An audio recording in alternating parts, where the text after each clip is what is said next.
时间点跟军有关？安徽是就是5局说要准备这样，然后5局在热身嘛，然后就方位突然上去，他可能哪里不舒服，然后就突然叫凯琴这样，然后我也没想说去丢凯琴后面，教练就叫我说，你可能要准备说凯琴后面，我想说那一局他会自己解决，对吧？就胜投可能是他的，我也没想那么多，然后他可能出去就是换下来，就投一个。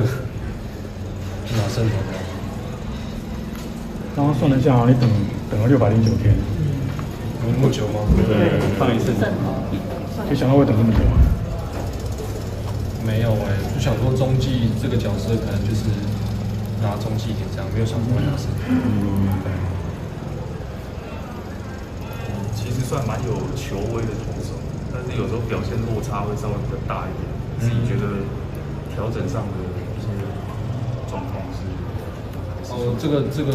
这方面是我在第2年的时候遇到的，对，所以说想说今年就突破一下，而且去年就是我跨局的话，我都没办法吃下来，对啊，可是上一场对兄弟，然后跨局，我想说就突破一下，不要再像去年一样，就心里大概是这样想，突破的点觉得是在哪里？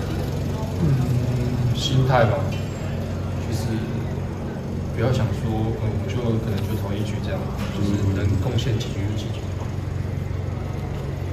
刚才发生的出轨事故这边死伤的罹难者以及伤者在现场，我们正在进行一个默哀的仪式。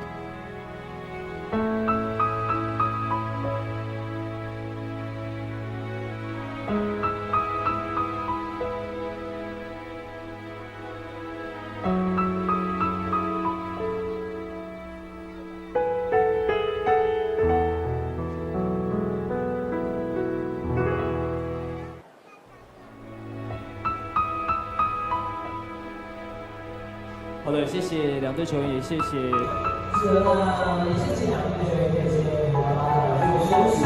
那今天也是我们的嘉宾，可以持续来提醒大家，不管是在追随我们中华职棒的说赛事，或是你是要出去玩，其实你看到蛮多的球员朋友会因为你喜欢的球员，因为他们在球内各场球场。